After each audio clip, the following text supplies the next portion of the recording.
Welcome to the Boardcast. This is William, Danny, Kang. A three combined. We are Boardcast. The Voltron podcast. Is it like the guy who recycles and we all join together become Ultra Recycle guy? Maybe. Oh, I know the recycle guy. Yeah. Yeah. Captain Boardcast. Captain Planet. Yeah, Captain Planet, yeah. Captain Boardcast. Reuse, reduce, recycle. Yeah. Captain Boardcast. No? Do we need a mascot? Do we need a mascot? Okay, fine. we already have a goblin mascot for all the boards. true. Well, why the goblin, Danny?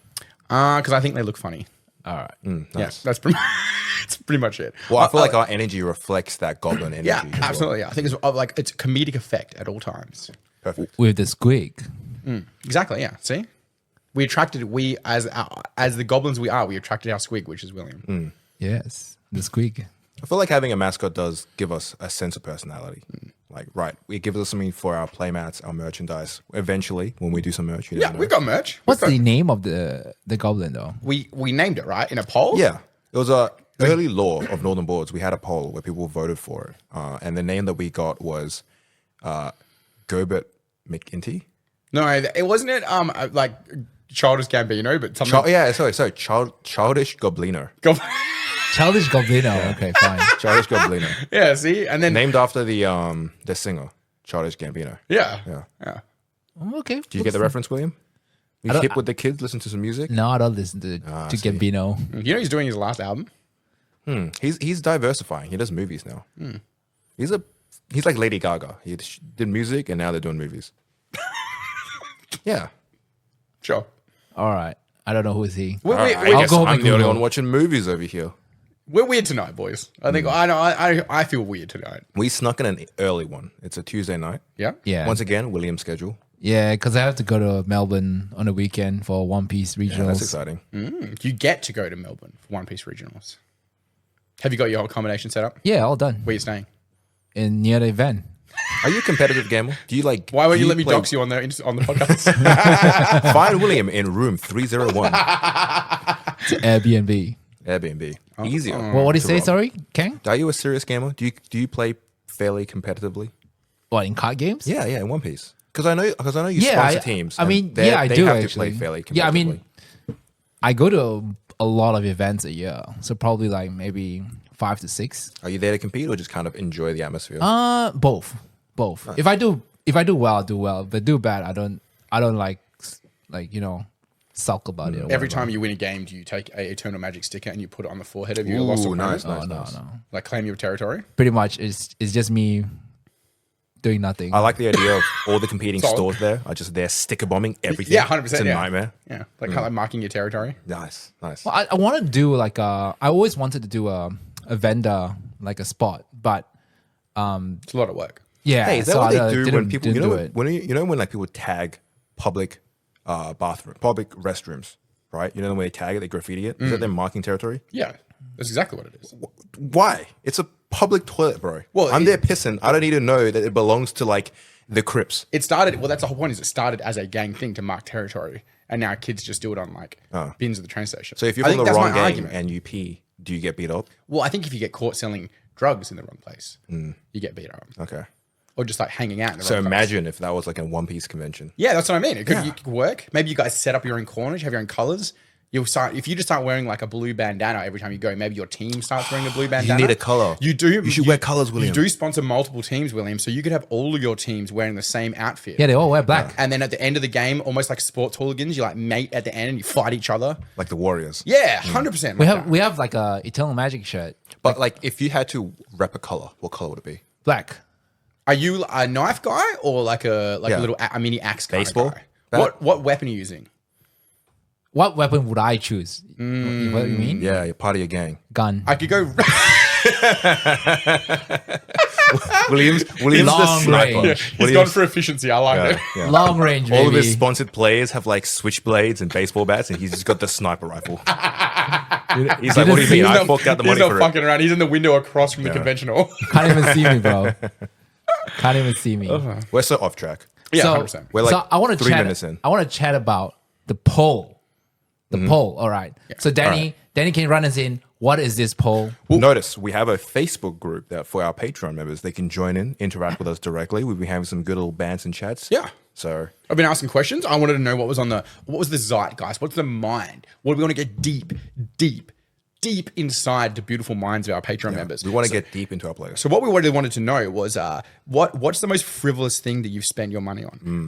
Like just in Easy general. for me to say. Like we're already in hobbies, right? So like we already do things like video games. You and can't say Warhammer and cars. You can't say like buy a house and stuff. No, Yeah, those aren't unnecessary. Yeah, like buying the, houses. The caveat Oh, was car definitely probably frivolous. could, but I don't want to say car because it's too easy, right? In Well, this economy, I can you get- even buy cars as a hobby anymore? I guess the different. Well, yeah. Toy cars. There's a guy around the corner from here who has a collection of Lamborghinis. So What? Okay. Have you not seen him? That car mobile. Yeah? The big one In with the M? Wangara? Yeah, the one. Where's he live? He has the Lambos here all the time. That's the thing I have, right? I hear stories of if you have nice cars, you got to keep them in a proper garage because people get their cars jacked all the time. Yeah, 100%. Yeah. I had a neighbor of ours who he bought himself a nice car and he parked it. We used to live in Westminster and it's like I wouldn't exactly call it a poor suburb. It's been very gentrified now, Westminster. But a few years back, people just broke into his garage and stole his car. So I was car. I've told you about that guy on the podcast. I don't know if I've talked about it on the podcast or not. This is the part where we repeat stories. But the guy who the guys followed him back from Hillary's and they stole his Ferrari from him. I've talked about this, right? We've talked about I this. Oh, think so. Yeah. Yeah. So it's like, yeah, it happens. I think they recommend that you just take it out for a drive. What do you want? And then you bring it back. What do you want to steal a Ferrari? Is it easy to like flip it? Probably not, but if you had like, a chance, listen, if you're a street hooligan, young kid, you had a chance to steal a Ferrari, why wouldn't you? Yeah, I guess you're right. Yeah, Like, it's better to steal like a Land Cruiser, right? You can flip it like Yeah, you're right. easy. Why aren't people going to Muslim Park and just breaking into Land Cruisers? because that's an expensive suburb, so there's actually policemen there. Oh, Yeah. thanks, police. Yeah, if you go to any of the more wealthier suburbs, there's a high increase of security and police there. You pay those in your rates, but gentrification, you should baby. do a test. You should call for the police, where you live, and see how and time them. And then in Mosman Park, you call police and see how long it takes. Yeah, I can promise you that has been done. I can promise you that they're paying for that to be better. Yeah, all right. It's a nice. Interesting. Although suburb. after there was a held up at a petrol station around the corner from where I live with a gun, and there was police around there for a while. So maybe if we just have more gun hold ups, there'll be more police. My So, rating what on can I becoming say? a nice suburb is where I used to live, Westminster. You would drive around and maybe 50% of the houses actually had lawn. Oh. That was actually kept. And then when we finally moved up to Darch, which is a more of a suburban style area, almost every house had lawn. And I was like, so this is what it's like. Because the lawn is cheap to begin Hey. with. Well, it used to be. Let's go back to the poll. Let's go back to the poll. So we wanted to know what was the most frivolous things that people have spent money on. And now there's a few options in here that people have added for. Kang's added board games still in shrink wrap. I think as a hobbyist that we all are accustomed to that. I don't know if you guys remember the days of Kickstarter. Kickstarter. No, Yeah. I know. We can give a nickname to Kang. His name is called Kickstarter Kang. Or Kangstarter. We need a third K in that one. Now, now it's, remember Firestarter, the song? Now it's just like Kangstarter. Even outside of me getting caught up in that FOMO of Kickstarters, I get caught up in if thematically something I enjoy catches my eye. I'm like, ooh, I might just playmat. I might just do it because Rebecca Gray and I convince playmat. myself I'm going to play it. I'm going to drag all my friends in. We'll play some sick board games, and it never happens because the older I get, the less I look back on free time. I'm like, don't worry about it. Do you feel like the quality used to be high for things that was on Kickstarter? Or is it just is that a nostalgia thing where it was always Kickstarter's just better now than it's ever been. Board game minis are of higher quality than they've ever been. You look in the past where you buy a board game, the minis coming out of it look like they're melted in the sun. Now you buy a Kickstarter from for example, Simon, and they're Warhammer quality level minis, man. Yeah, that's right. They're real good quality. But I feel like you see some of the guys on Kickstarter now, and it's like Cool Mini or Not or Simon, and they're like, "You're a real company. Why aren't you just fucking releasing your model?" Well, they What are you actually on do Kickstarter release for? them. They do release them through regular retail, distribution as well. But the way they get you in is these are Kickstarter exclusives you also get if you just Kickstarter as well. Does that You just know help them- why? Because they sell it first. Yeah. You get there Before first. B to I guess- C yeah, straight true. away. You get it- No, you sorry. get- No, it's manufacturer to C, Correct. M to C, not Yeah. even B. True. You get the Why are they trying to cut out the little man? Why? I don't know. We can buy them if we wanted to as well as a store. mark But them up. we get them in. So basically, through Kickstarter, you get the Kickstarter exclusives. You get them first, and you usually get them at a discounted rate compared to retail because they're delivering straight from manufacturer to here. And being in Australia, it's nice because all the manufacturing comes from China. So Australia actually receives Kickstarters pretty early. We usually get there first before America. And gotta show off. Yeah, I get caught at that FOMO of things I enjoy. I enjoy The Witcher. I've kickstarted the Witcher board game. What about Dune? I was very, very close, but I had to pull out because there's already a lot of good Dune board games. All right, I don't need fair more Dune board games. And even outside of Kickstarter, What's that game? The one that what's that game that you roll around? What's that game? roll around. Yeah, when you dodge, you roll around. The game you like to play, Elden Ring stuff. Twister. Oh, Dark Souls. Yeah, Dark Souls. Yeah, I just sold my Dark Souls Kickstarter pledge. Yeah. How is your mass clearing going of your board games? I'm about halfway through. Whoa, it's pretty good. I'm keeping a lot of the Kickstarter stuff because I can't bear my heart. Why are you not selling my stuff though? Yeah, William caught it. Kang and I both collectively looked at the box to our right. William also, like me, got caught into that FOMO of Darkest Dungeon when the Kickstarter came around because really, really high quality minis combined by a cool setting. And William now is also selling his Kickstarters. Selling. That's If the you're life interested, cycle of a board please gamer. The life come cycle to of a board Noteboards. gamer is you buy board games, you maybe play said board game, and then you sell board game. Because you convince yourself, I'm a collector, and I like to collect them and put on my shelves. And they look pretty, the boxes are nice, and you never get around to it. So I'm here selling board games because I get caught in that thematic things like, oh, there's this board game that's based around rally cars and racing. That sounds cool. Never mind, still in shit crap. So Kang sold half of his board games. So he has space, right? Yeah. Yeah. Racing scene. Yeah, I Back just trade square one bad wise. decision. What to we'll do another. is we'll get Kang to buy another seat for us to sit in, and then one of us can be the co-pilot, and I'll read out map directions while he drives around the track. Oh, that would be fun. Imagine your dad's a look if you come in. There's just you and me, like real adults, sitting in there in your room on the floor. I really while should've- read out instructions. I really should have gotten something that at least I can convince myself was practical. Maybe like a flight simulator. I'd be like, I can become a pilot. You just sleep the entire time. you get in the Autopilot. sim, you press autopilot, and then you have a nap. Is that modern day planes? Yes. Most of it, You yeah. scan a Yeah, I think so, Boeing, yeah. you press the autopilot. The pilots is there just in case. Yeah. Just in Like case, if there is like a turbulence and stuff. Like, Sure. And like, oh, bad weather ahead, then they will I like take that people are concerned about autopilots in cars, but they're okay with autopilot in planes. Because there's less to hit in the sky. Yeah. Like right. there's way less shit but to it's hit. scary. There's Scarier up there. there's no like sudden motorcyclists coming out from your left and Yeah. right. Because the statistic is that flying a plane is the safest way to travel, like mathematically. Yeah, Like it's like way less chance happening. But it's primarily because there's not a lot of other shit in the air. Like you're facing less shit. There's no kangaroos or deers Or or towers. goobs on like scooters. Like, people on electric scooters is a fucking nightmare at the moment because they're just everywhere. And it's like, I don't want to fucking smush some guy on a scooter. Crazy.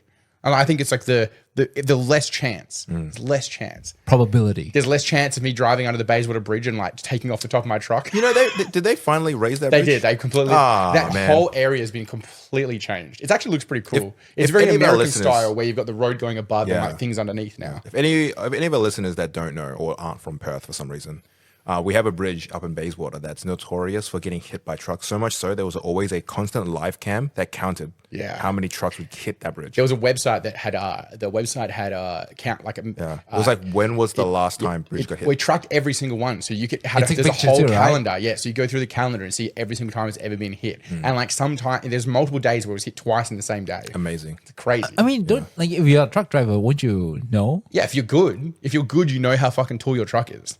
But there's a lot of the same.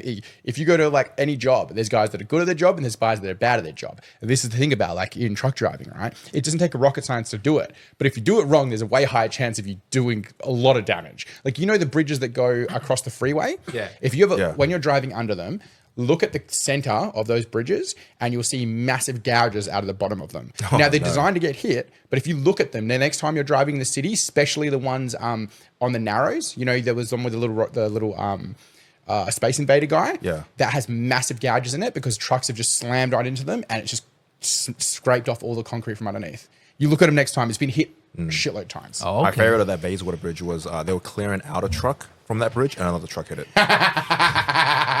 See, it's perfect. So what's the protocol if your truck hits a bridge? Yeah, well, you're supposed to call like recoveries. Like, you have like Right. the main roads who come in Australia. You have a thing called main roads, and they're supposed to like do potholes and all that kind of stuff, right? It's the same guys if you break down in the tunnel. It's WA, like, so we don't plan anything ahead at all. So in our tunnel, there's no emergency lane. So if you break down in your tunnel, a truck comes up behind you with a big like puffy bumper on the front of it, and you have to put your car in neutral, and it just pushes you out to the other side. Oh. Did you know that? I did know that. If you look at the the tunnel that goes, because we've got one tunnel. It's Perth, right? So I'm not that exciting. Can you hear the rain through the? Can you guys hear the rain? Yeah, it's insane. Do you think they'll be able to hear the rain? Let's get some silence. Let me see if I can track the rain. It's fine. It's like background noise. All right, it's cool. like a Bob Ross. We have a little ambience. If you can manage to fall asleep while I'm yelling at you, fucking good job, all right? Danny's really amped up. I am really amped up tonight. I've had tiramisu. I had family with my. I love tiramisu. Tuesday's dinner with my family time, so I can have dinner, put my kid to bed, and then like pop over here. Tiramisu is an S tier dessert, and I know that for a fact because I was with a bunch of mates at our house one night. We got real drunk, and we just rated every single dessert that we could think of on a massive tier list. Where did caramel slice come on that? I think it was like B plus or A. B Oh, plus. okay, good B, job. I accept that. yeah. But Tiramisu gets an A because I have a story behind that. All right. Apple, apple pie. Just You tell guys the like apple story pie? right now. I like apple pie. Apple pie is A. We're on the 50 degrees of difference. Like, tell the story. All right. Well, tiramisu is great because when I was a kid, I used to go to one of my friends' houses that was wog, right? And his nana would just make the most gas tiramisu. And that's forever is implanted in my brain. Do you know which, now. do you know what European he was? They're Macedonian. Yeah, Yeah. nice. And they made Hellsik tiramisu. And from ever since then, my brain has been chasing that high again. But I can't really call this guy randomly one day and be like, hey, is your nana still alive? What's the recipe for that We tiramisu? need a secret recipe for tiramisu. Yeah, it's great. I'm also like very white and grew up like semi-rural, right? So then we've got very white parents, very, very Western white versions of cooking. And then I went to school in Balcata, and there's like Sterling and Dianella and Balcata there, and it's mostly like Italians and Croatians and Macedonians, the same kind of thing. And I would have dinner at my friends' houses there, and like their parents knew how to cook, and that was pretty awesome. I remember going there, I was like, oh, you guys have more than one flavor. That's sick. I imagine that's the closest thing to having like an Italian grandma that makes you like the bolognese with the proper made tomato sauce. Yeah, 100%. Like our whole thing was like, mum would like go to like, Woolies or like, it was like, I don't know, Juicens or something at the time. And it'd be like, all right, we're going to get 7 kilos of beef mince. And then the first day you have like burger patties. And then day 2, you have like sausage rolls made out of beef mince. And then third day you have meatballs and spaghetti. And then fourth day you've got lasagna made out of beef. Oh And you're just God. like, and it's like by the end of the week, and then in the last day of the week, she'd do this like pork chop thing that was like covered in sauce. You just start looking like the Michelin man because you're just inflating yourself with food. Well, that's why if you go like out into like country towns and stuff like that, everyone's like 3 times your size. You go there like, why is this guy fucking Man, 2 heads taller than me? it's not even that bad of a living at that point. Ah, well, you get big, man. We're talking about getting jacked. True. It all comes back around in the podcast. The podcast, we mentioned steroids a lot. We mentioned getting jacked a lot and movies. We're just doing everything we can if we get fucking cancelled here. It's totally fine. Anyway. We haven't got cancelled yet. Yeah. If we can get to That we know episode of. 50 and don't incriminate ourselves. That's pretty good. Yeah. Wait, I watched a lot of Italian mafia dramas as a kid. So it was young like 11-year-old me was always like, what do you come to me in the time of my godfather? you know how we You can went do drive-bys in your car in your room. buy a toy gun, bro. I've always Play liked, another shooting game on the side. I've always really liked Italian He's got dramas. some cans stacked on top of each other and you elastic bands them. You should play like, I used to make Wait. guns out of Lego. hold on. You drive your car and you Yeah. play Time Crisis on the side.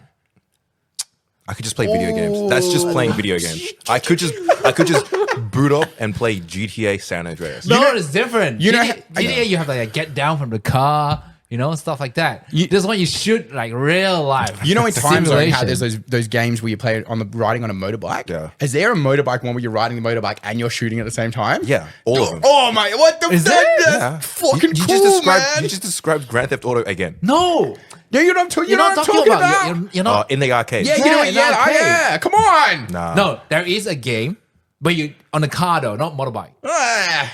It's Jurassic So Park. you like you got one hand on the wheel and one hand on a gun? yeah. So you have like drive and shoot. How can you get that far and not putting you on a motorbike? Come on, bro. Oh yeah.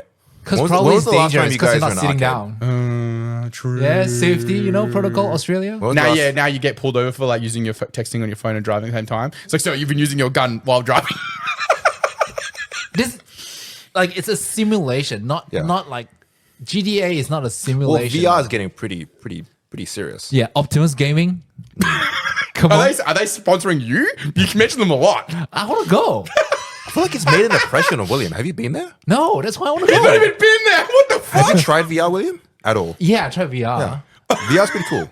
Yeah, but I want to go there. Right. we'll just go. Optimus Gaming, please, free 1 hour. Thank you very much. Oh my god.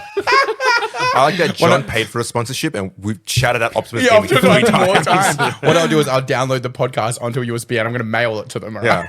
They send you back a restraining order. What he's doing comes to our Yeah, please don't establishment. mention our name. Yeah. We've got a retroactively go hold back on. and bleep out their name. We're just talking about Kang's board games, Yeah, and then what now about we're like your spending? Italian. What about your spending, William? What have you spent for do you have, I want to do. We'll go dot by dot. So, like, have you got any board games that you like? Have you got a big stash of board games at home? Are you a board game guy? No, but I did buy in the zombie side. The Marvel zombie Marvel side. one? William's the one that dragged me Did to you that buy one. the Marvel Yeah, one because too? William dragged my ass So in. you both bought the Marvel one. Yeah. Yeah. Did you either of you play it? It's still a seal. I sold mine. You sold yours? Yeah, because you know William's got one. Yeah. Have you guys played a lot of Zombicide before? No. Never played zombie side. I used to went at like Gamagori days and like way before with Impact Gaming, we played shitloads of Zombicide. We had like a 5-page extra rule thing in like a multiple night campaign. We used like, you know, those things that people used to do puzzles where you close it and you can then fold your puzzle away. Yeah. We had that, but with the Zombicide thing in there. That's awesome. Yeah, we Everyone did, coming together for one game continuously is the best way to play a board game. it was like that perfect. What's the game about?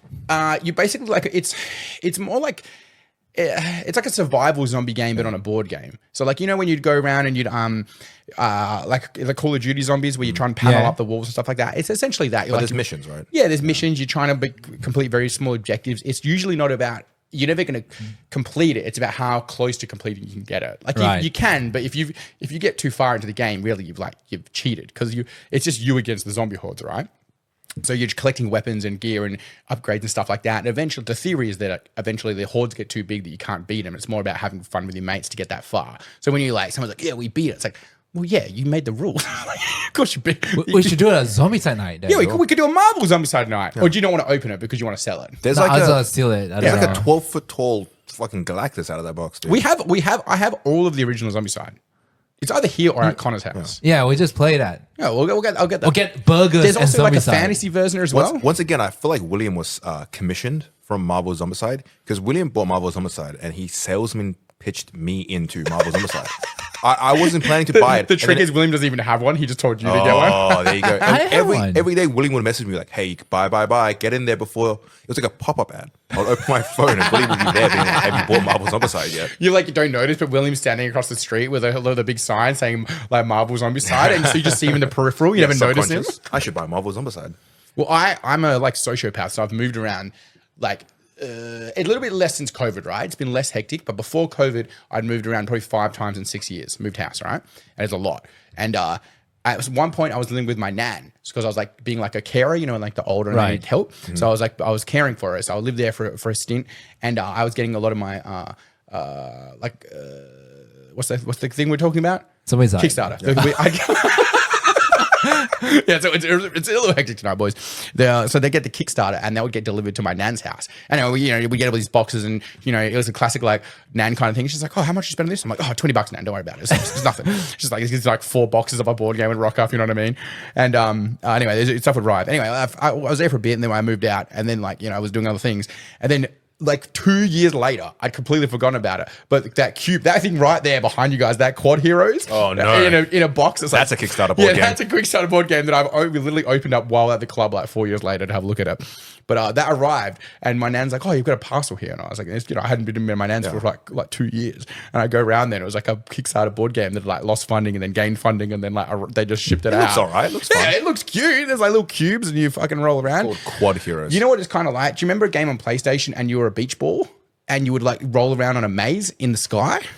What the heck is that? Come on. Super Monkey Ball. I'm gonna Google it. It's like Super Monkey Ball. Do you like my new home screen? It's my kid. Are you going to post that picture? He's growing Wait, Lucas is growing a mustache. 100%. I'm gonna put it. What, is that a mustache? I'm gonna put it in the chat just now with no if you context. can call it a mustache. Okay. All right. Strains. All right. I'm googling beach ball sky maze game. Beach What? ball. I haven't played that. What have you spent money on that isn't a board game? I spent a lot on watches. Ooh, well, that's a shared hobby me and you have. Yeah. Except you have a little bit more going on.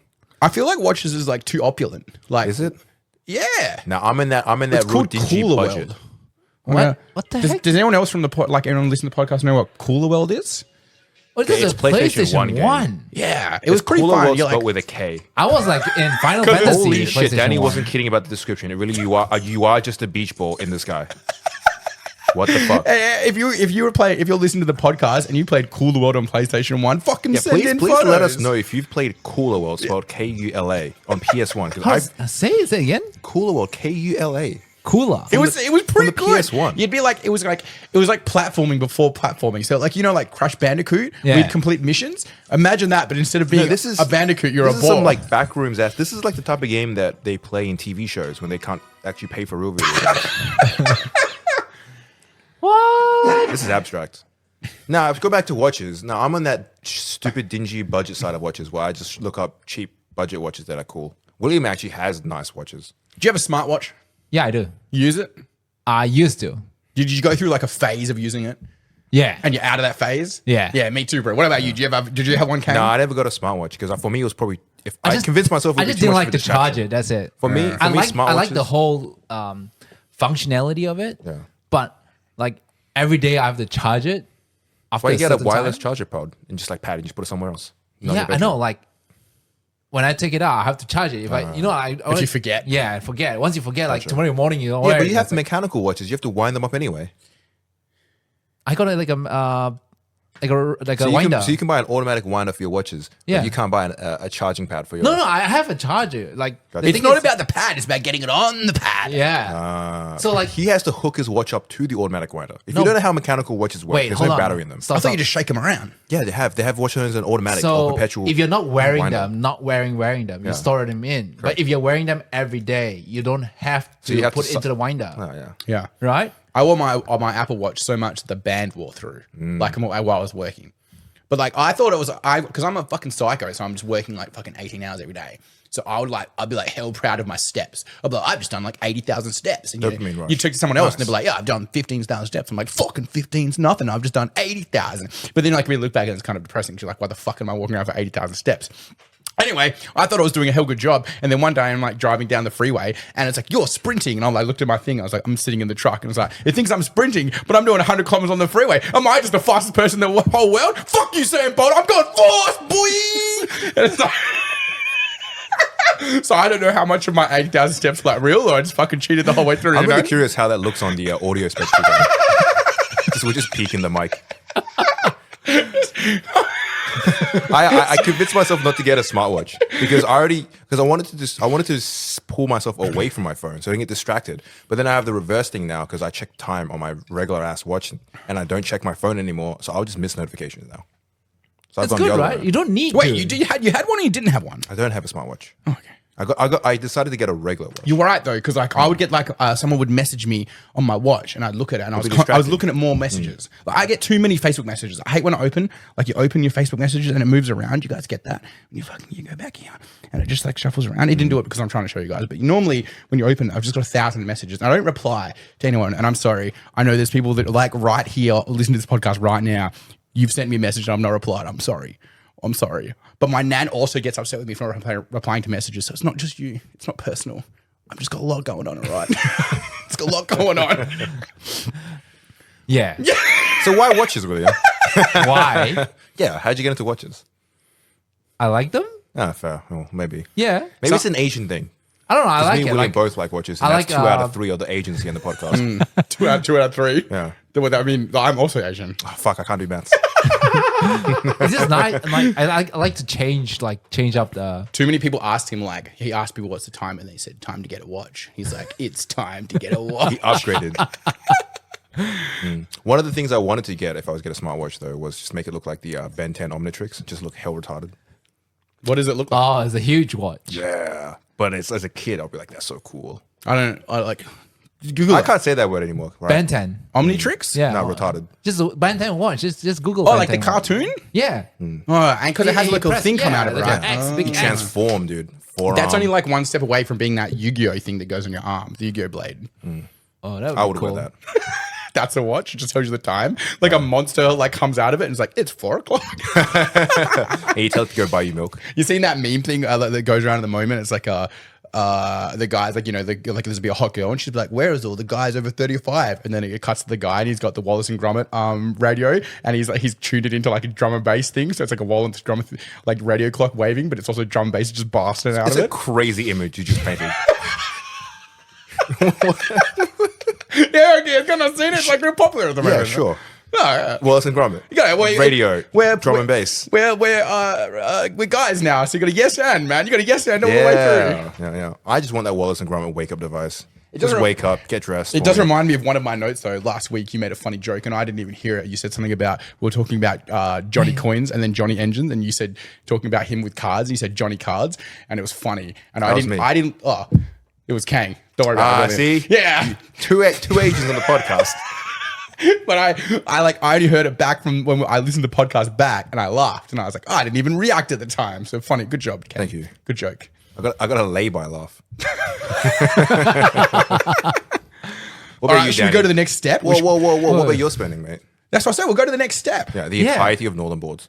Well, to be honest with you, I haven't really spent a lot of money on anything myself. Like what the most expensive thing I've ever spent for me that's not for work will be my Business.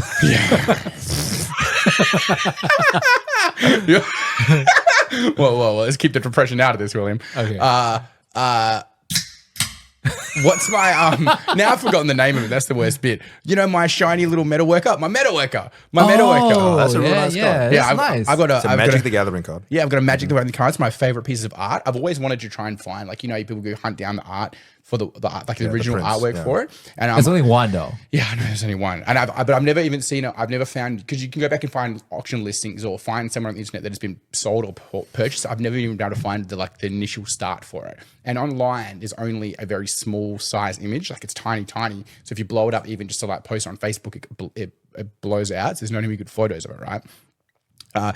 So Metalwork is this cool like card. Is it Urza Saga? Destiny. Yeah, it's Destiny, and it's like it's just like an old border card. It's shiny. It has a really cool in-game effect, and I just love the art of it. And it was like something that I'd kind of hunted down for a long time. Ooh. And it was it's over $1,000 US. So it's one of those things where it's like it's in my little collection of cards where, you know, if everything shit goes up Creek Hill, I can pawn those off and we can keep going. But I think that's probably the most frivolous spending for something that I've ever spent on. Yeah, but that's a cool collectible. It is. count as frivolous spending. And because like I think so, because it's not necessary. For me, it's frivolous spending is like you later on regret it. Ooh, Yeah. that's not the caveat that I'd put on it though. Fair, but that's how I imagine it. Because if you don't regret it, is it really frivolous? You just spend on something you wanted anyway. well, you don't Yes. need to. If you're being like emotionally stable, then yes. Because like you can like, you know, I need to replace my teeth, and that's going to cost me $6,000. Yeah, sure. That's today's expense that I find out. Last week I needed to replace my clutch. $6,000. Yeah, so much. that's just to start. That's to start the process. All right. I never like to do dental in Australia. Never.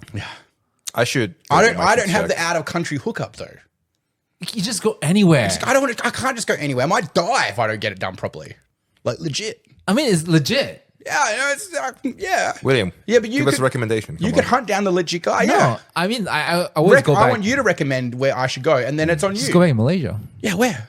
And just go back. I want you to name the guy. This is why we need like an Tell me Italian about his Godfather. family, what his dad does for work. We need like an Italian Godfather. It's like, oh, Godfather, please tell went- me where I can I get did my my- teeth That's done. what William's supposed to be. He's the adult here. I did all my dental work there, so it's pretty legit. It's all right. Malaysia. Yeah. Well, he did say. What'd you get for your teeth? Sorry, What'd you do for your teeth? I removed a wisdom tooth. So I'm going to paint the picture for all the people of my beautiful mouth, right? I've got a bunch of baby teeth, and then where those baby teeth haven't either come out or not come out, they've taken a few. So that's a little bit gappy, a little piratey. That's why earlier last week when I put in the poll, should I get a golden tooth like a cool pirate, or like be a real adult human and just get a white veneer? But I think I kind of fit like with my earrings and my hair. And Yeah, fuck it. Just to Rock that gold. Yeah, it was like rock that golden, because it's my canine as well, and the canines. T-Pain. Canine's real Oh, it is impressive your look. canine. Yeah, so I could get a cool pointy one. That'd be gas, right? You know, people aren't going to love it, but I'm past the point of trying to pick up chicks. It doesn't matter anymore. I look like a pirate. It's cool. I think the gold canine would go hard. Yeah, 100%. Yeah. So I think As the youngest member here with no real sense of like what you should do with your life, you should get a gold tooth. well, I have a vision of myself where hopefully I can maintain enough hair that I can get like slightly like salt and pepper hair. I want to be like that grey fox. I'm hoping. Does your dad have salt and pepper hair? Yeah, he does, but I don't have my dad's hairline. My dad's got real like proper hair. I got my mum's dad's hair, and is like I'm clearly balding. Like the crown's not great up there, so we'll figure that. You're really out. painting a not a flattering image of yourself right now. Wow, it's not. I don't. Is anyone? Are you like? We have a lot of listeners that have met me, so they can paint their own picture of what I look Anyone like. who doesn't know what we look like, we're all very three handsome men. Yeah, yeah, Vogue models every single day of the week, right? Anyway, so they've a bunch of my teeth, instead of being like normal fucking human teeth and pushing what happens to your adult teeth. Have you ever seen like baby skulls? Like I guess scientific ones. All the teeth are loaded Scary. up like at the top, right? Yeah. So like they're fucking nightmare to look at. But the whole thing is that the teeth, the adult teeth are above, and they push down on the baby teeth, which is what pushes your baby teeth out. And that's how they when you're a tiny baby, they breach through the gums and they push out. And theoretically, your adult teeth should follow when you're like start from about 10ish, right? Except if you've got like shit genetics like I do, and instead of my teeth being on top of them facing down, they're sideways. So they Holy shit. So they never pushed, a bunch of the adult teeth didn't push the baby teeth out. So the adult teeth are still stuck up inside my gums. So they've got to go into my gums and extract them and then fill it with like putty or something. I don't know what they do. The guy said something about cowbone, but I don't know if that's what he actually means, cowbone, or if that just means something. I have to Google it. I did this today, so I'm gonna have to go back away. He definitely said cowbone or your bone. So I don't know if there's any dentists out there listening to this podcast. There's a big difference. Do you know what a your bone is? Your bone. No, your I think it was like.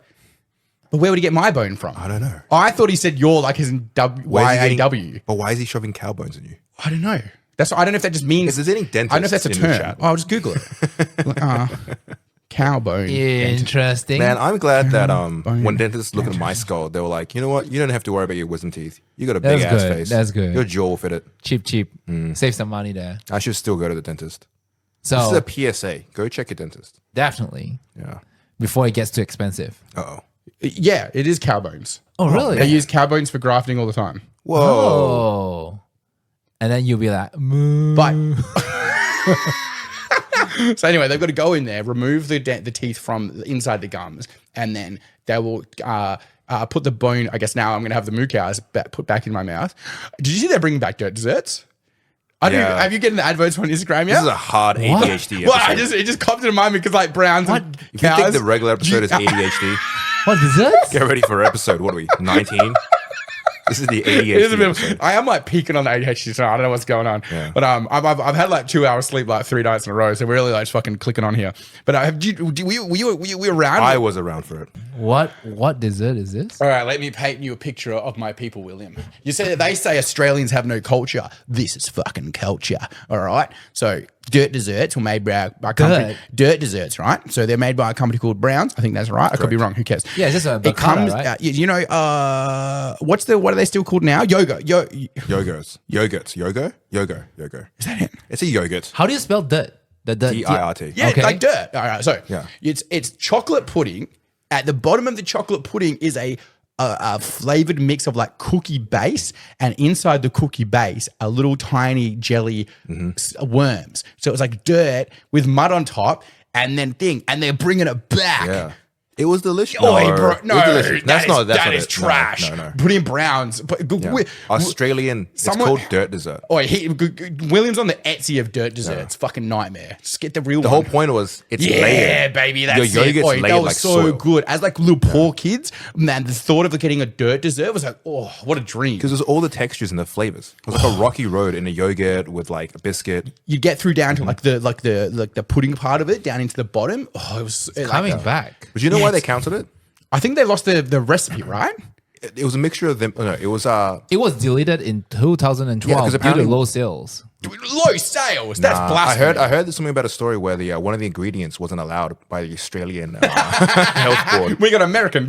Yeah, so they cancelled it, and then they lost the recipe. So what happened was Browns never brought it back despite popular demand. Well, now I didn't know that there was because there was something in it that wasn't supposed to be there. So did they lose the recipe or did they lose? But they lost the recipe, and we knew a person that was on that new design team working on getting dirt dessert like back into Australian mouths. Hold on. But the new design team wasn't also around for dirt dessert, so all they had was secondhand accounts. Well, for that what it guy that was. we knew that we can't say his name of apparently He was quite young. Voldemort. So He did they was just? never, also, he wasn't from this country. So you have all these people that were working on the dessert that weren't around from the dessert. His- and then memory is fading. So they had to try to rebuild it from the ground up based on secondhand accounts. Interesting. he was maybe from this country.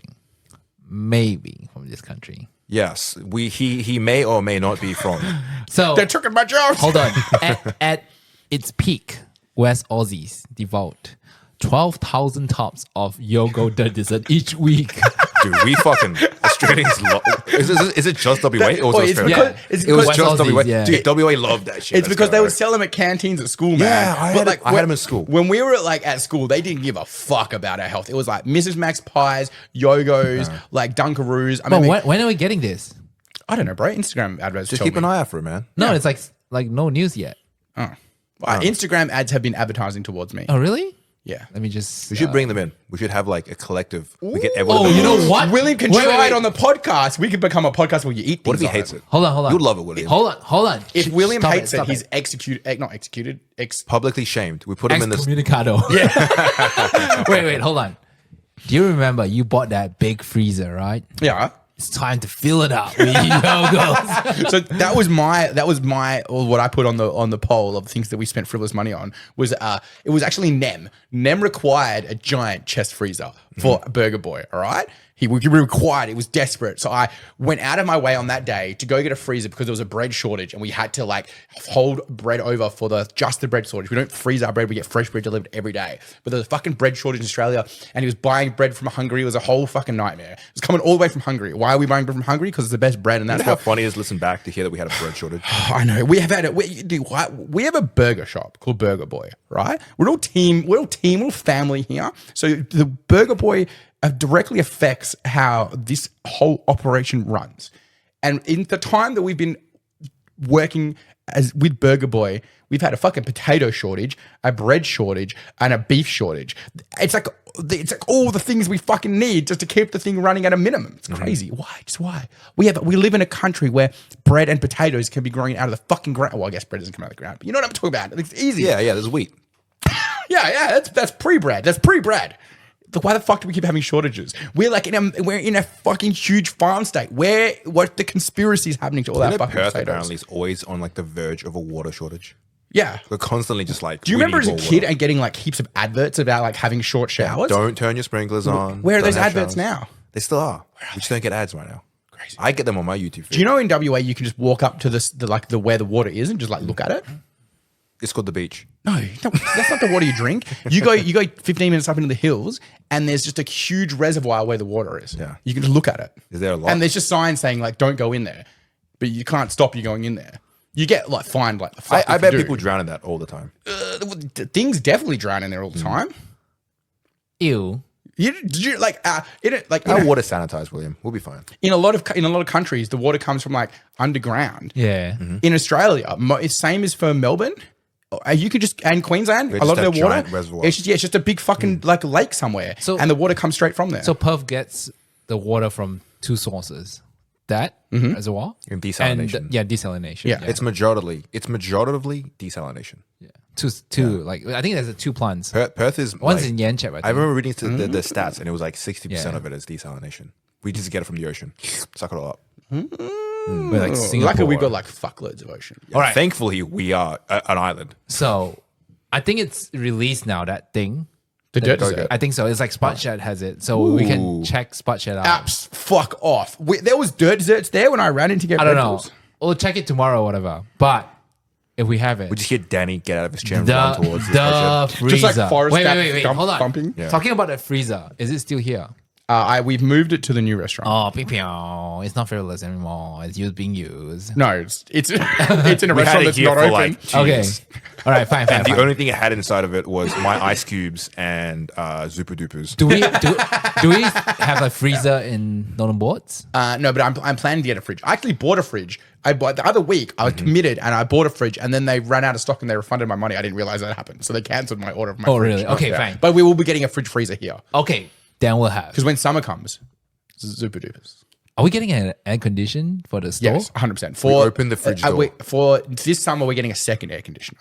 Okay. I've got a mate who's an air conditioner guy. Okay. He's gonna come put it in for me. All right. It's gonna go over in the card section and it's gonna breeze all over us. Oh, please. I don't want to do the commander event with 30 old people and then no airflow. We have an airflow, but like again, we've talked about how like dodgy the markets are. There's an aircon that's like roughly for the half the size of our building. Every single part of the architecture in this building does not promote airflow. Yeah, absolutely. Yeah. Because it's literally just two buildings with a hole cut in the middle of it. That's what this building is. If anyone's come to the club and you like next You can time see it. Next time you come, look at the Arch of Flesh and Blood posters. Danny will take a picture and put it up on Instagram. I should do an architecture walkthrough.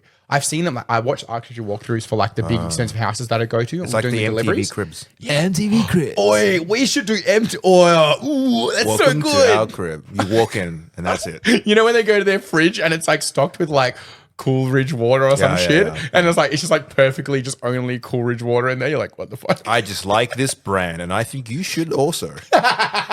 Sponsored by Coolridge. You know what people We do? walk in and it's Optimus gaming signs in all the boards.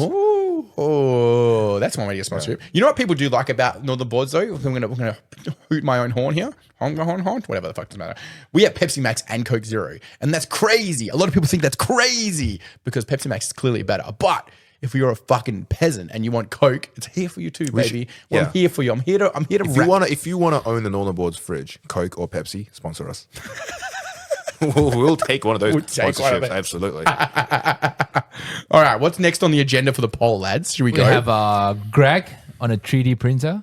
3D printers like Actually actually practical. Yeah, it is. It is, but there's a lot of people that are printing off like wax stuff. But it does actually have a direct effect, like what we do here at the club. I would try and 3D print a gun.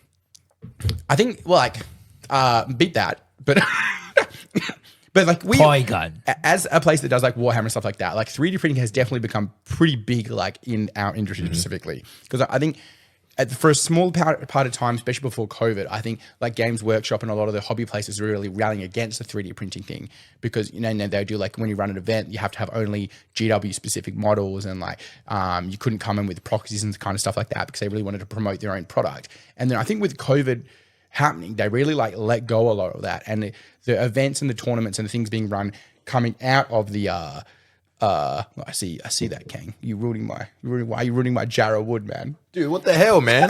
I have a drink here on the side of the table and now there's just like rings on it. Did your parents never had wooden furniture? You think we can afford that?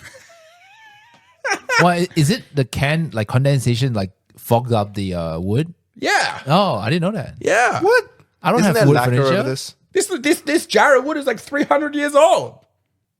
All right, broadcasters, I'm going to welcome you to this interlude. All right, Kang? Yeah. Okay, We stopped you on our high energy podcast episode. This is take number 4. bring the energy right back down again.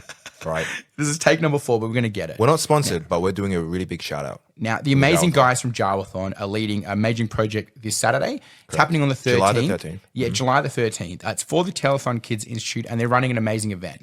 There's X-Wing, there's Armada, there's Legion, and there's the Shatterpoint. They're doing Marvel Crisis Protocol. Awesome. And it's like, and all of this is to support Telethon and the Kids Institute for Cancer Research. And I think that's obviously an amazing project. In the past, I've gone and played in the Legion events the last few years. They've done it.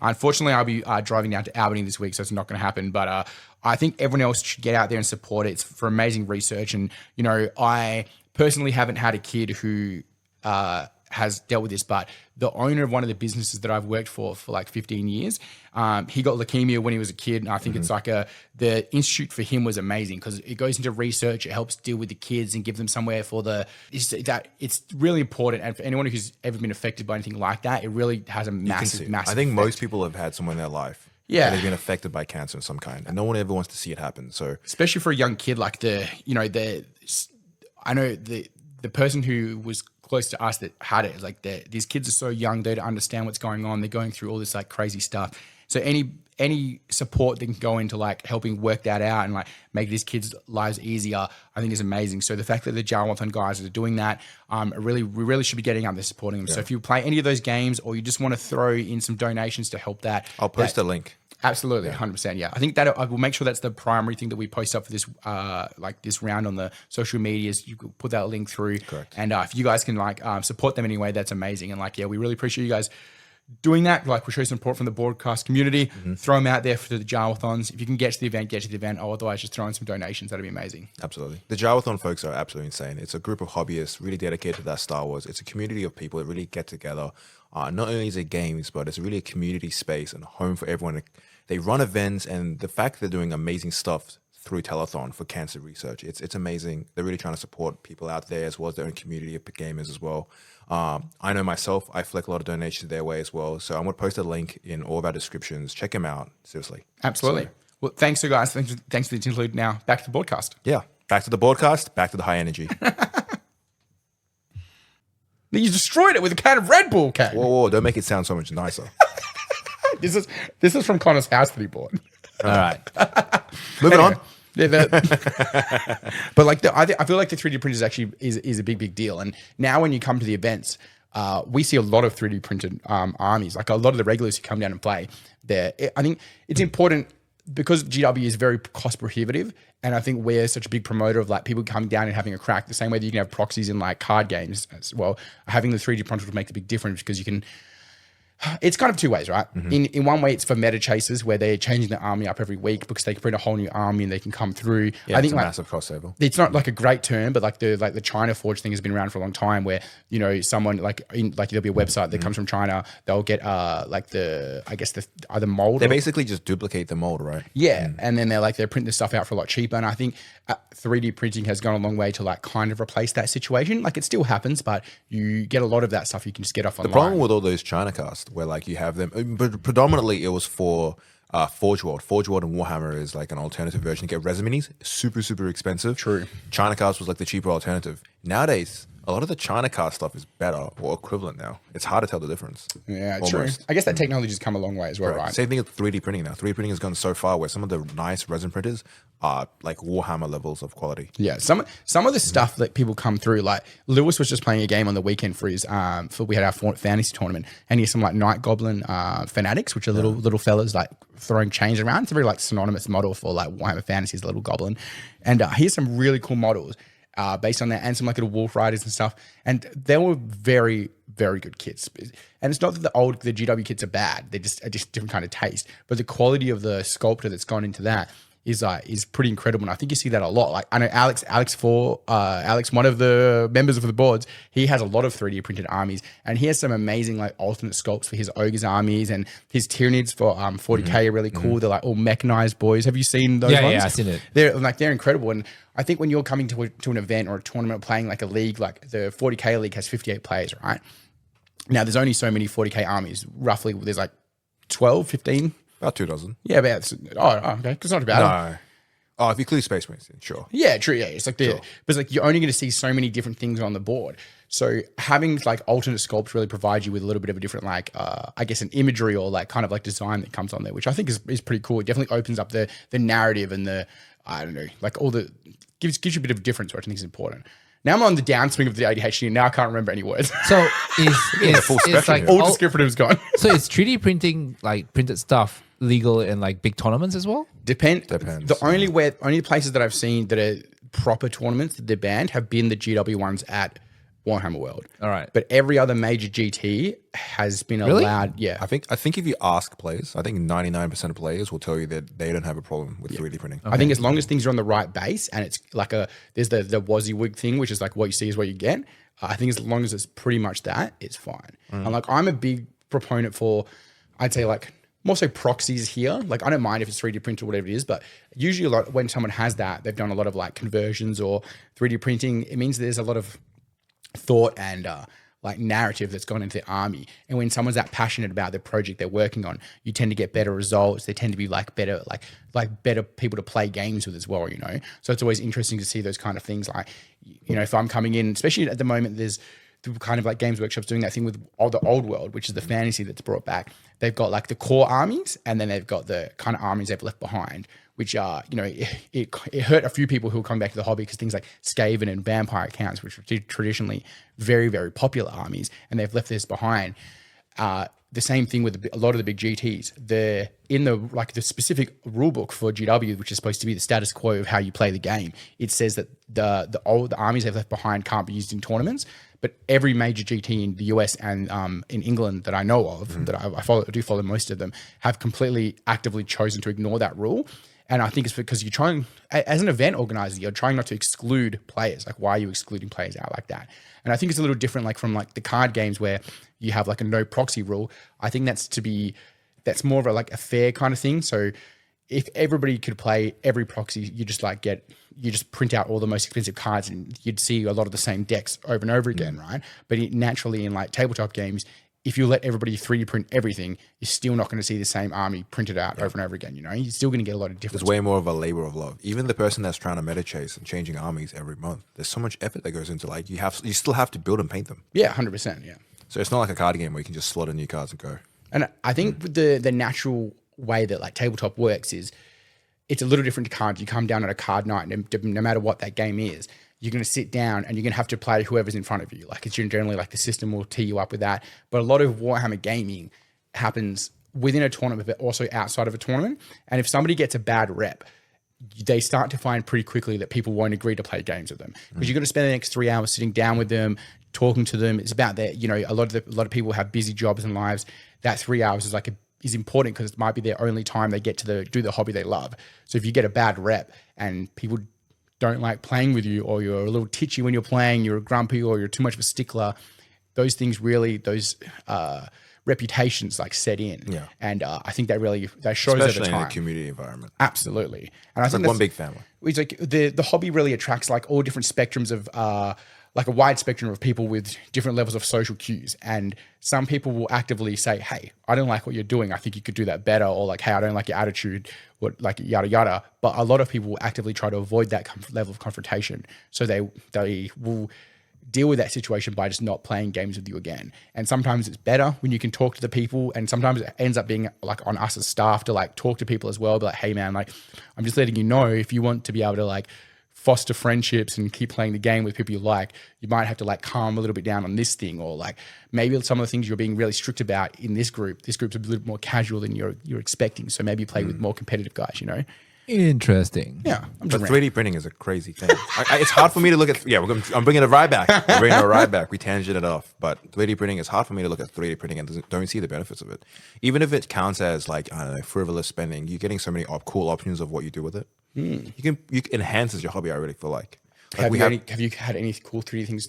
I get other people to 3D print for me because I don't have the space for it. There's a bit of requirement. Like, for example, resin printing is... Setting it up is one thing as well. The fumes for resin printing can be fairly toxic, so you really need a dedicated space for your 3D printing. So I just get people in the community to do it for me. There's definitely a skill to it. Like, I've seen a few guys have been doing it for quite a while. And to get good solid prints and it not to be like liney and stuff like that, you can see the skill There's a bit of refinement as well. So I kind of go...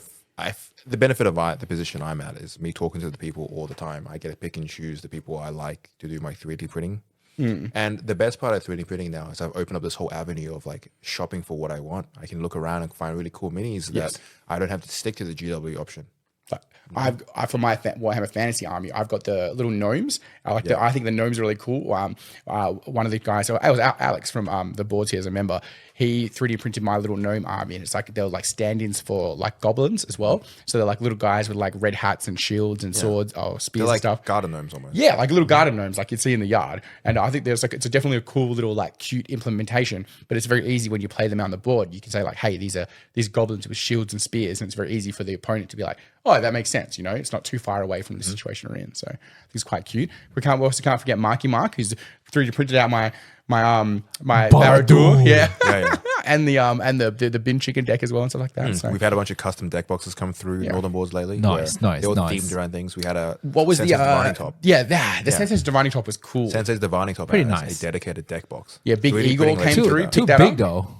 So big. It's all about the bling, baby. Piece. Yeah, it's a flex piece. The person that wants the functionality of a deck box will just get a deck box. The person that's getting a Sensei's Divining Top deck box doesn't care about the functionality. Yeah. It looks cool. Damage Same thing your as deck. this. This is a deck box, which is This is cool. You Power of can Sauron. stab someone with it though. When I was traveling for work over to Melbourne, I would take my like cards over to like Melbourne and played at the Gameology site and plenty of games and stuff for like Commander nights. And I would take my book, my Sidewinder things with all my decks in it. Imagine if I took that all over to Melbourne. Yeah. I've got that like in my carry-on, and I put it down on the table when I come to Melbourne. get ready, everyone. The least efficient way to transport. It's also super spiky. Probably wouldn't do so well in my luggage. breakage. Hobby is about the flair. Hobby is about the excess anyway. So who cares about the functionality? So let's go to the last one. Who is last? Hayden? Well, Hayden's was Funko Pops on Batman. Are you guys Funko Pop guys? I do have quite a fair bit of Funko Pops. We'll explain it. I collect only like limited editions. Only Chase. limited like the chase and stuff. Yeah. I don't want to like if you collect everything, it becomes like clutter. But you right? don't care about selling it. You just want to have it, right? Are Yeah, you just have it. are you keeping box guy? Yeah, of course, always. MISB, mint in seal box, baby. I'm a big take out of the box. No, kind of I guy. hate taking out even all my toys, like all in box. everything. Recently, I had this limited edition Buzz Lightyear and Woody. They're like 1-to-1 with the animation. Yeah. So it's 1-to-1 and it's like numbered as well. So I'm like, and then after my kids watch Toy Story, it's like, you can have it. That was going to be my next question, because you've got young kids and you've got all these cool collectibles. Are they very keen to like join in and play with them? They have their own toys. So whenever they watch like Power Rangers, right? So they watch the classic version 1 of the Power Rangers. So the first, like the 5 Rangers, the dinosaurs, right? Yeah. So I bought them some like 1-to-1, like the weapons. So like they have like and then the helmets as well. Like dress up kind of things. Yeah. So they have like the real 1-to-1 helmets. They have the. Is Power Rangers still big for kids now, or is it more you getting them into something? It's just that I just let them watch because I know what's like it's in the content, right? So I don't have to like go through the content first before I let them watch it. So I know what's in the content, so it's easier for me to like monitor what they're watching. So I get them the gear and stuff. So they have like all the saber-tooth tiger stuff. They have some cool They have, toys. they have like all their morphers as well. I think there's something fun is like especially when you have young kids, you can kind of have that nostalgia kick by doing with them the things that you did as a kid. Like for me, it was like when Lucas was young, I was still in the DVD phase, right? So the things I bought was like all the first 3 or 4 seasons. I think it was actually the first 5 seasons of Pokemon.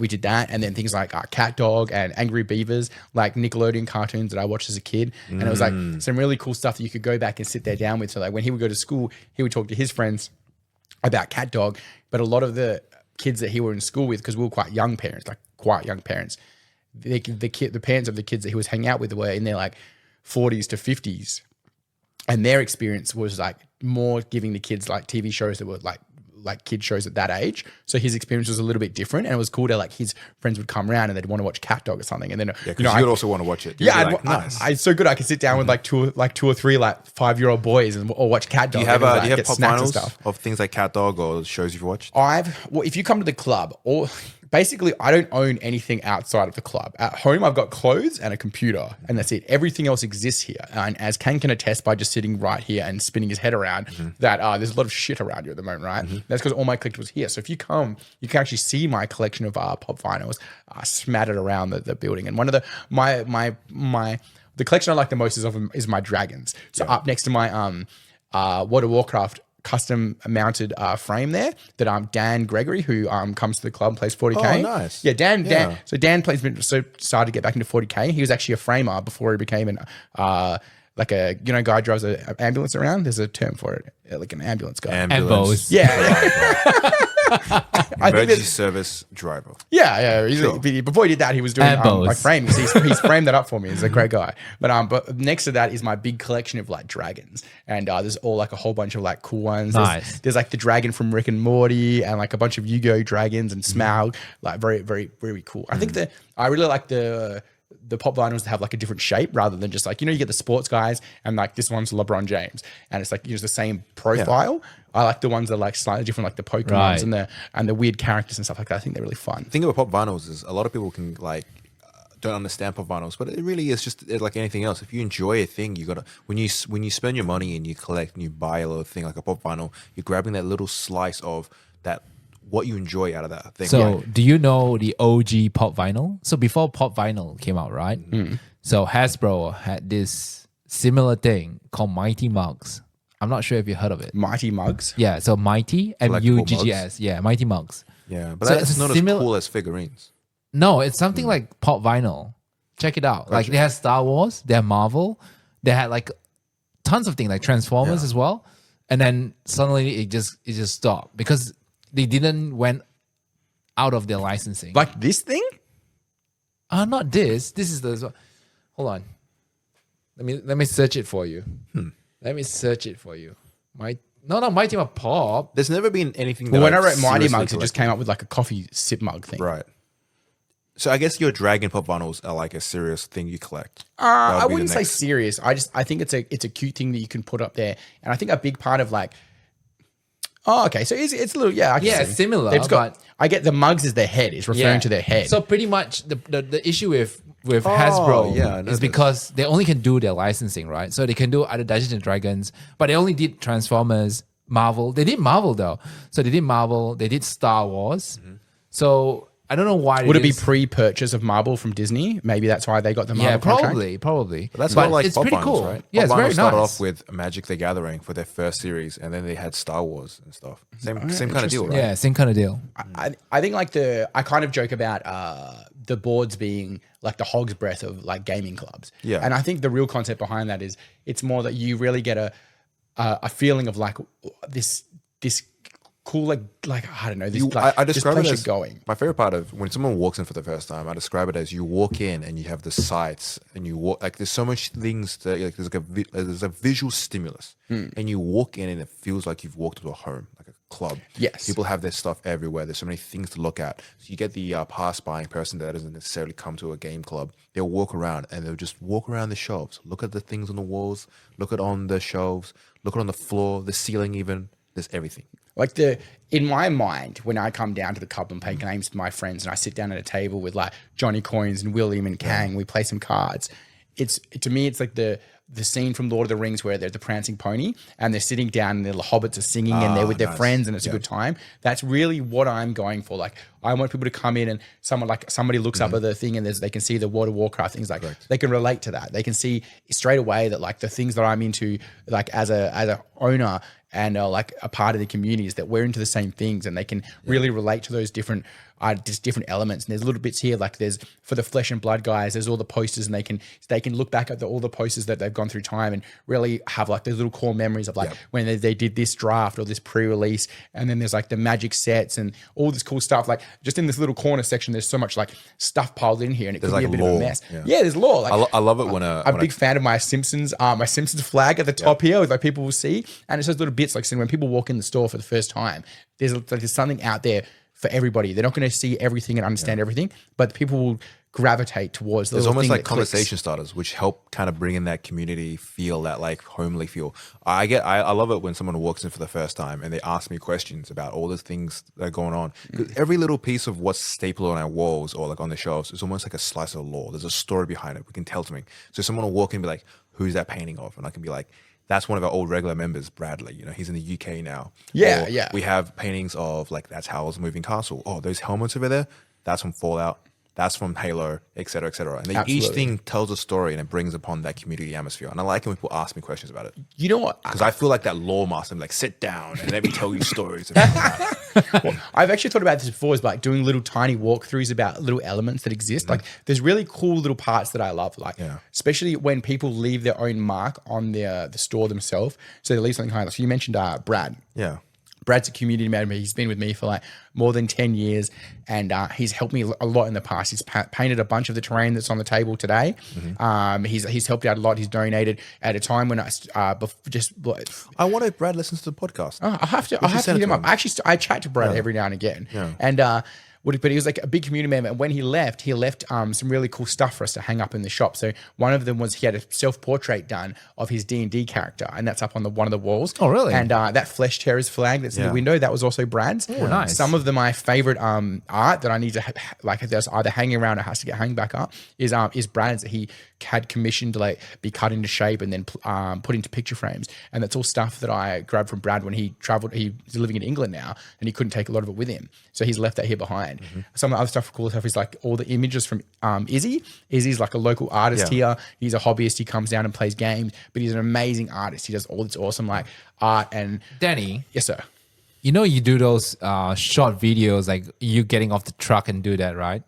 You should do that video. We should do little slices of lore. Autobots. Yeah, that's what I'm saying. Maybe I should do like a little walkthrough or like pick up little things. Like one of my favorite, because there's lots of little like Hot Wheels here or like the dice thing within the glass jar. Like this glass jar specifically has like a very special like pass so many for me. things have lore, and I have to think back that I've been around for so much pieces That's of like story and lore. absolutely. But there's 1 people that hour are- content. Yeah, there's people that are new to the community that don't know the lore. But even at that counter that we have, all the random stuff that sits on that monitor, each have their own story behind it. All right, hold all on. the things that sit behind me, all the drawings that's being blue tacked to the walls, all those have stories as well. So you're so right on that as well. If you want to know this lore, Danny's gonna make a series of video. Yeah. It is Patreon exclusive. It's not a bad, it's good marketing, really. Patreon William keeps exclusive. dragging us back on You need track. to like sign William. up, and then Danny's gonna make a 10-part video of this whole store. That's actually a good idea, William. All right. There's 10 all these parts. little things where I've had people asking me, why is there string just hanging off the ceiling? And I have to tell them that one time there was bats. There was bats. We There had was bats bats hanging up there. off. I spent a lot of especially like Why is there a spider that hangs on the side of our door? Why? Waiting for the next all that Halloween. lore. Anybody who's been to the club for a few years now will know that I'm a big Christmas guy. I'm not personally a big Christmas guy, but what it was is like, again, because I moved around so many times and I've got a young son. So he was a single child, like only child. And I spent a lot of time doing Christmas stuff for him. And when we moved too much, some of the places I couldn't like decorate those places. So I would bring my son to the club and we would decorate the Christmas stuff here. And, it was a big thing for him. He could come down and join in. And a lot of like close friends of mine are kind of like uncles to my son because he's the only one of like my friends and my family members that his age. So he didn't have to grow up with like a lot of other cousins and stuff of the same age, right? So a lot of my personal friends and guys at the club know him well and like would treat him like that. And Kang's amazing with Lucas. Like Lucas comes down and hangs out with him, probably annoys the shit out of him, but like Lucas really looks up to him. And I'm like, now I'm saying this now, but I probably should have said you this off air or whatever. But he really does. He likes you a lot and he looks up to you. And I think he really This is enjoys news that. to me. Yeah, well, it is. It's like I think Prime news. I think kids inherently know who's good and bad people. Like it's not from a Here's my slice of pro tip to handling children. What I learned about children is, just be chill with them, right? Kids actually don't need a lot to get impressed by. Yeah. But the problem with kids is that they don't really reflect back if they like you or not. So you just got to be chill, hang out with them, just be almost like treat them like an adult, but don't go that far. Yes, you know what I mean? you don't have to baby a kid. Like you see someone talking to a kid that doesn't necessarily have kids, and they'll be like, and you're like, No. just what are you doing? just talk to them like they're a human being, and they'll be fine. But yeah, like, and it was a big thing was coming in and decorating for Halloween and then Christmas, and then we do Star Wars Day early on, and it was like We had Christmas year long once. we did have Sorry, Halloween. As Halloween, part of yeah. the ADHD, it was very much like time blindness is a real thing. So it's like, Yeah. what I think is a month is 3 months, and what I think is a week is 2 weeks, or what I think is a day is like, it's 6 months have gone by. You don't notice it as much. So sometimes Halloween would bleed into Christmas a little bit. So instead of removing the Halloween decorations, we would just Christmasify the Halloween decorations. So the hanging spiders would get Christmas hats. Yeah. And the spider. Oh yeah, I remember that. Yeah, they like, That was and great. the bats got little like Christmas Correct. beards. We gave the giant spider a Christmas hat. And we did some really cool stuff like that. It was always a bit of fun. I enjoy it. I enjoy the quirks and charms of it because it really makes it feel like a home rather than like you go to other, say, game stores and they're very strictly set up as, everything's optimized to here's your play space, here's your sales space, yada, yada, yada. Yeah. You come to normal boards and everything's improv, baby. But there's so many stories to tell. Like, I love it. Like I said, if you want to know more about the lore, there's so many things I can tell Exclusive you. content to Patreon. It's funny because like I've frequented a lot of good games over the years. Like I used to go to Joondalup a lot before we opened the club. I used to go to Cannington as well when Cannington was the only game store that was in that area, and I did that a lot. And I've no problem with their setup. Like it's very, I don't want to say sterile, but it's like very proper. Yeah. You know what's for sale. You know what's like everything's what it should be when you expect to go into a store. We do have a little bit of awkwardness sometimes because someone will come in and they'll want to buy like the full out helmet that's on the top, and we have to like delineate between what is. Some people get a little too homely and grab the helmets and try putting them on. Yeah. I'm like, whoa, dude, that's not yours. Like, do I need to put a sign on there to say don't try the helmet on, or should you just as a human being know that you shouldn't be touching the thing on top of the shelf? But at the same time, like it's, you know, we don't have signs saying don't touch this. And there's a little bit of like some stuff for sale, some stuff not. But it really be able to create like, so it's not like a museum feeling. It's more like a homely feeling, I guess, as well. But yeah, like I think that's a big part of when people come down and they leave their mark. Like this Christmas, you know, my son's 13. It was his first time. He didn't really care about Christmas that much, you know. And as a parent, like that little slipping away. Is there a of way childhood, you can kind of re-grab that Christmas magic? I don't know if you can do something with them I on a think, trip. I think as an adult, with a growing teenager, it just changes. It changes less about like Christmas itself and more about us spending time together as a family. Oh, that's nice. So we have dinner and we hang out for lunch, and then as he gets older, like he can go out with his mates at the end of the day or whatever, right? It's about catching those moments. Yeah. With your family? Yeah. Will? What's Christmas for you guys like? What do you mean? You know what my Christmas is? There is no Christmas. You're always welcome to my Christmas, Kang. I genuinely mean that. Over the years, I've had a lot of friends like come to Christmas dinner or hang out with us. Quite a few Christmases, instead of we do family breakfast in the morning and then during the day we'd go down the beach with a bunch of mates and we do Christmas lunch together. Like I think Christmas is. That sounds pleasant. There's a lot of parts of this. So the the religious thing is- element. There's the food element. Like here, Christmas is very like us, Chinese New Year. Right. So my Christmas is religion, like religious, very religious. So it's that purpose. Of course, yeah. Yeah. But like for exactly what Danny said, like all the dinner, the hanging out with family, that's me for Chinese New Year. That's like Yeah, 100%. It's all about family. Yeah. Right. Well, I think, But I don't do that for like Christmas. especially in Australia, like our Christmas comes in the middle of our summer when a lot of kids have time off as well, right? Correct. And I think for a big thing is like, especially for people like blue collar workers, you're often working right up to Christmas. And sometimes there's only 4 or 5 days there that you get off. So it's a big time to like catch up with family and friends where you can generally rely on most of the people that you know, like you're friends with, you can have that time together. And a big thing we've done for the boards a lot of the time is we understand there's a lot of people that don't have those friends and family. So we're open most public holidays. Like if it's not, you know, it's like generally at this point, it's like Kang or myself are covering one of those public We holidays. did a for big that. commander event last like Christmas, right? Yeah. Like, We is did it an Boxing Day? we didn't. It was the last week of the year. We did Yeah. an end of year special. Yeah. Pretty a lot of people came. And I'm really lucky to have a really big family and kids and people that like that are around me and care about. But you have people that have immigrated from other countries or moved from interstate or just don't have that family around. So I actually really do like doing those extra days where people can come down and hang out with us and spend that time with other people that care about it, you know. Nice. And yeah.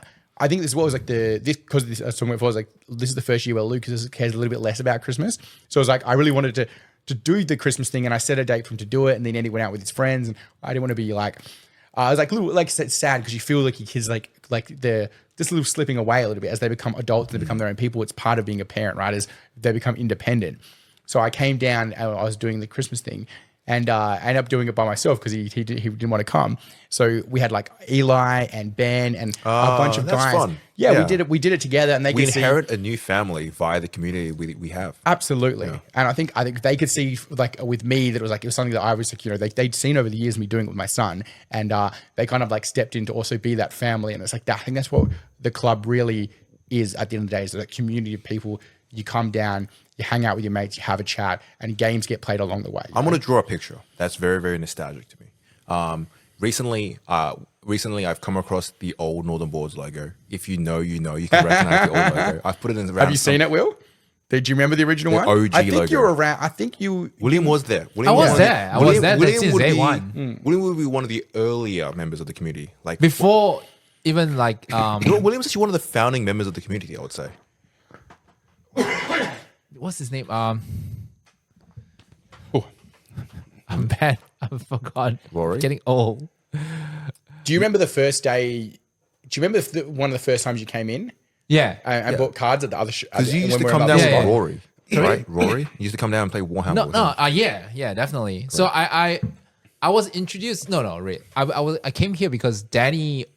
I played Warhammer with Danny. Warcry. We played Warcry at Kurg's at Games Workshop Junior Games Lab. Workshop. Oh, Yeah. nice. Yeah. That's OG lore. And I then wasn't he around opened a for that one. store, and then I came over and then he opens only on certain hours of the day.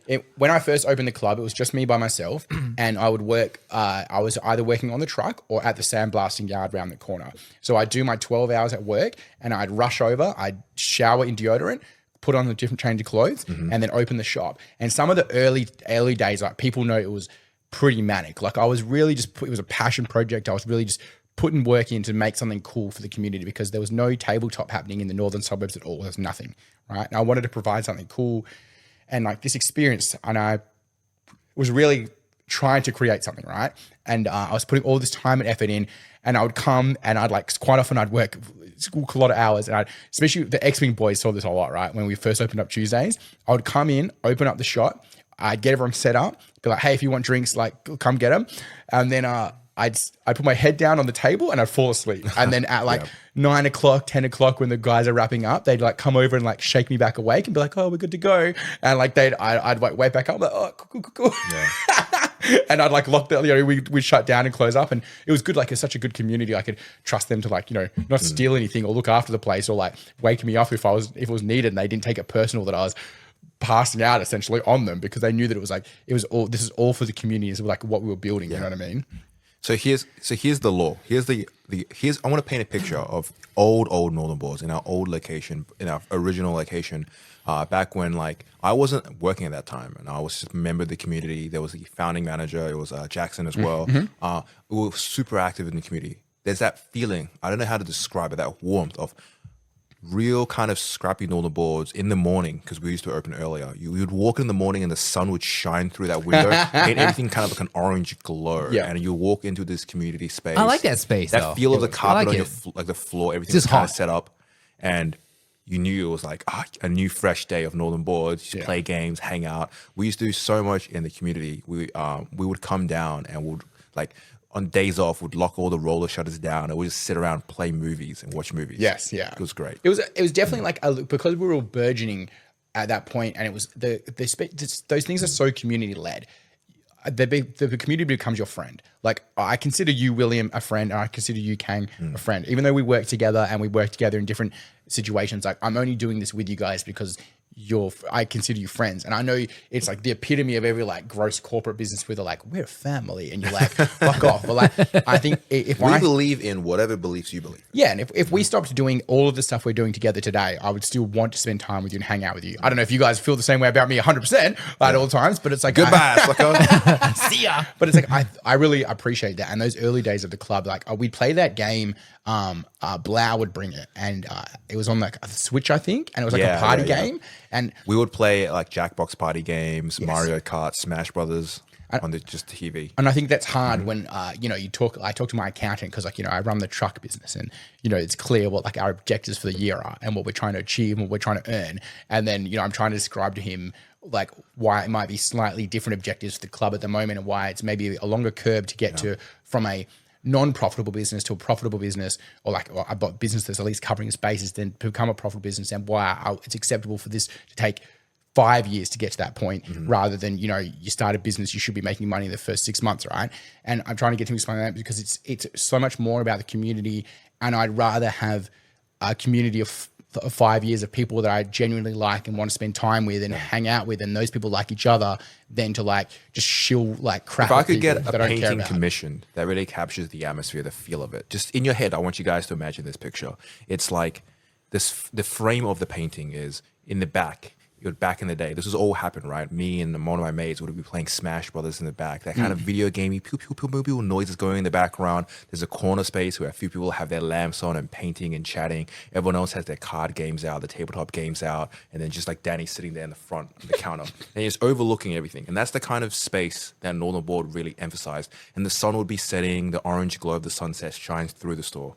And now selling burgers. Yeah, and then would come in randomly. Remember, we had a little trolley. He would bring in food and be like, all right, who had ordered burgers? So to kick off the beginning of the Lawcast, that is the Northern Boards, right? So at the start, this is Patreon exclusive. At the start, when we moved to the markets, I like opened up Northern Boards there, and it was in like an older section. And the reason we ended up moving out of there is because it was getting through summer, and the summers were crazy hot, and they weren't willing to put a roof. It's like inside a shed, and it was so hot. I just couldn't. We were part of the market. Yeah, part of the inside of the markets, and we needed aircon. It was crazy hot in there, and like the airflow was bad, and I couldn't commit to another summer of having like 30, 40 people in the room at the same time, just sweating on top of each other, right? So we ended up moving to another section that's very close. But at the start, it was Burger Boy was outside, and it was called Barbecue. Yep. And you can see the barbecue sign actually up on the wall. That's a slice of law. Yeah, there's Patreon exclusive. And he was outside and cooking burgers, and he'd just started his business of barbecue as well. And then I've opened up Northern Boards inside the markets there. Anyway, especially on the first nights, like we open, not every day people would come. Sometimes I'd open the shop, and a whole day would go by and nobody would come. And I think that's very much start. Like I have to start social media marketing and getting the word out there and all this kind of stuff, right? But it changed pretty quickly, but there'd be some nights where we'd close up, and quite often I'd just stand around inside the room and just like look at this wall and imagine in my mind what I'd want it to be and what it can grow into. And I'd just like I'd survey my little kingdom of like, what can we grow here? What can I achieve now? What, like, you know, I made $300 this week. I spent $290 on stock. I got $10. Where can I put that $10 that's going to add the most value to when somebody comes down and has an experience, right? I basically started it with very little money.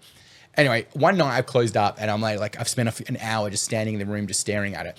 Anyway, I go outside and there's a bush nearby, so I've gone out to pee in the bush. I know where this is going. And at the same time, Nem from Barbecue, he used to get the Uber Eats, but the Uber Eats drivers would get lost coming to markets. They still do now. Like the Woolworths delivery guy calls me almost every week to find the place because it's a nightmare. So he would run around, and at the start there wasn't a lot of like stuff happening here at night. So Nem would run around and he'd have like a big machete attached to his like belt because he was worried about getting like robbed. Because there was like there's ATMs outside the markets. You could be the only person walking around in Wangara. There's ATMs outside the markets. So what would happen a lot is people would come to ATM to get cash out to do like deals with other people, right?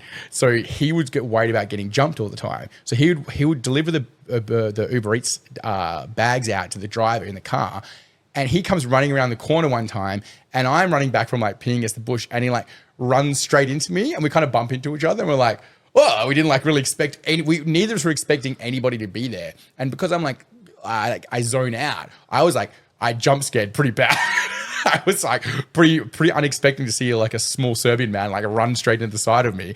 And we kind of jumped into each other, and we shook hands and we had a bit of a laugh, a bit of a chat. And like, you know, it was two guys really starting two small businesses from scratch, right? And Nem had come across from varsity like with a dream to do his own thing, and I was essentially doing the same thing as well, right? It was a clash of worlds, really. Yeah, 100%. And it's such a symbiotic relationship of you come down to this awesome place. Like I've always said, my dream of it is like the Prancing Pony, where it's like an inn where you come down, you hang out, you have food, you hang out with mates. So the induction of selling like burgers into the club at the same time is such a great idea.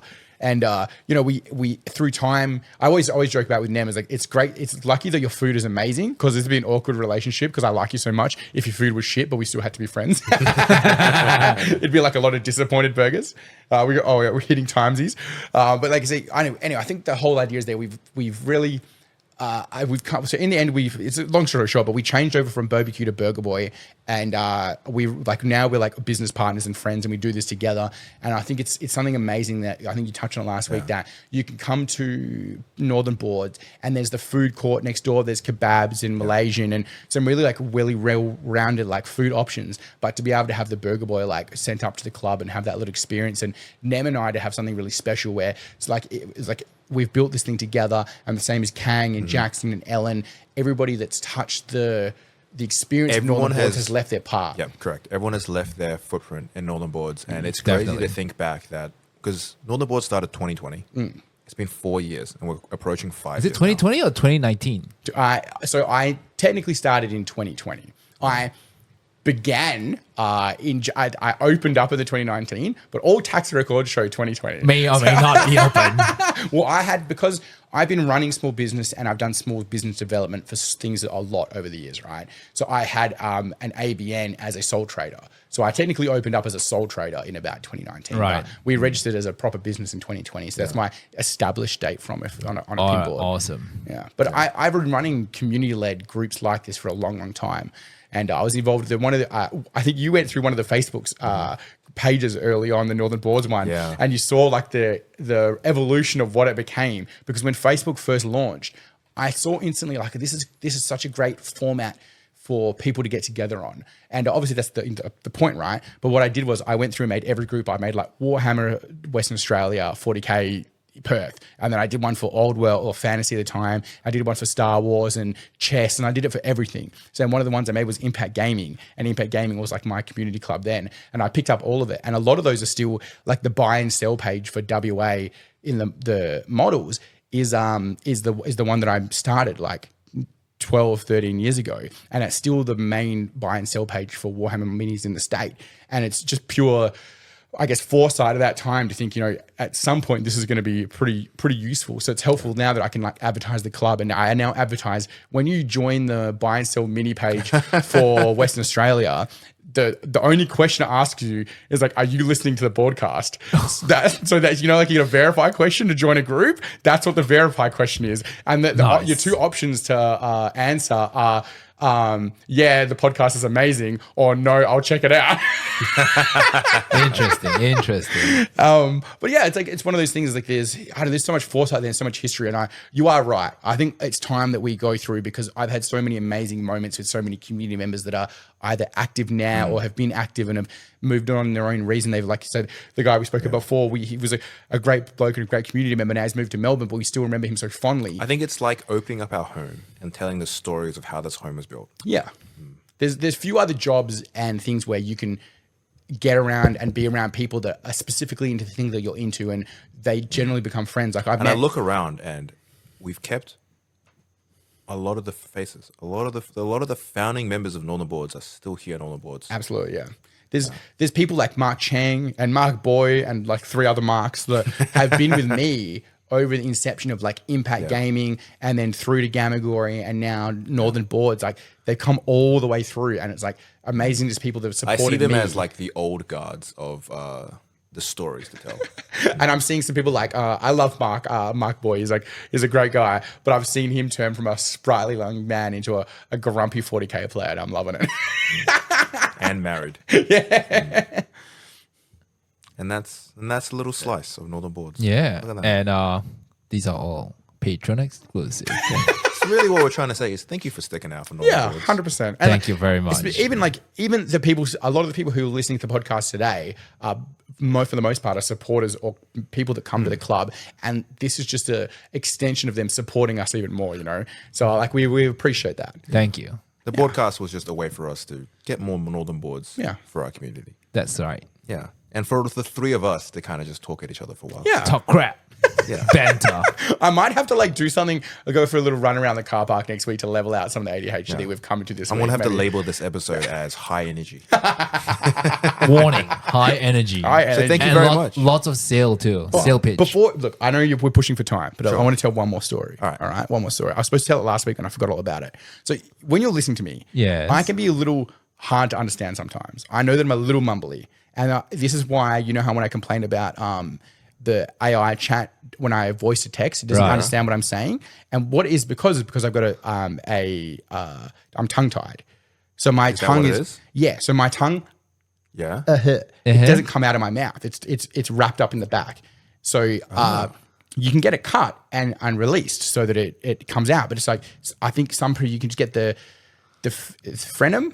Yeah. There's like a connecting bit of tissue, right? Yeah, you can cut that. And mine's a little bit more tongue tied, so I'd have to cut that and get a little bit of surgery in the back just to release it out. And what it would make is my voice or my language a little bit more clear, because I'm a little mumbly. What if you change entirely and now you sound like Elvis? I could do. Well, I've got a bit of I like to think I'm quite manly, but I have a bit of a squeaky voice sometimes, you know what I mean? Depending on how low I'm deciding to talk that day.